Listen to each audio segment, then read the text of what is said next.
महेंद्र आज भवानी सहित सब संपर्क काटिदेबे। जेतेबेले कार्तिक भवानी को कहूथिबे कि जदि आमे एकथा काकू कहिबानी ताहेले आमे भाउजंकर अंतिम संस्कार केमिति करिबा। तापरे महेंद्र सेपटू सब कथा सुनी नबो आउ कार्तिक को पचारिबो अंतिम संस्कार अरे कहार अंतिम संस्कार हबो कौ भाउज कथा कहूछु तू। सेठू कार्तिक कांदी कांदी कहिबो डाड त्रिनाली भाउज आउ ए दुनिया रे नाहांती। पुलिस बाबू धरिया पई गला बेले से डरिके सुइसाइड करदेले। या परे पूरा महेंद्र आश्चर्य होइजिवो आउ कांदीबाकू लागिवो। सेठू भवानी आसी कहिबो अरे साहू बाबू निजेकू टिके संभाळ।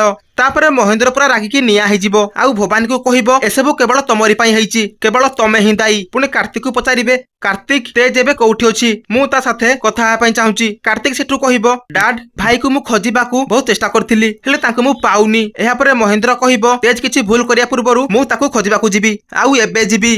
सेठू भवानी महेंद्र को अटकिया पई चेष्टा करिवे कहिबे रुह आउ एते राती रे तमे ताको कोठी खोजिबो। तापरे महेंद्र राग बढ़ी जिवो आउ कहिबो खबरदार खबरदार कहि दउची तमे मोर कि मो परिवार भीतर को जमा भी पसिबनी बुझी पारलो। एमिति कहि महेंद्र बाहर को खोजिया पई जांती आउ ठीक सेतिकी बेले सरस्वती को सहित ताकर देखा ही जाए। पुणी महेंद्र कांदी कांदी कहिबो सरस्वती त्रिनाली धरा पड़िबा भୟରେ सुइसाइड कर दैछंती। तापर सरस्वती पाद तळु माटी खसी जिवो। दर्शक बंधु एबे महेंद्र आउ सरस्वती मिसिकी कोन निष्पत्ति नेबे जानिबा पई आज ही आम चैनल को सब्सक्राइब कर दियंतु।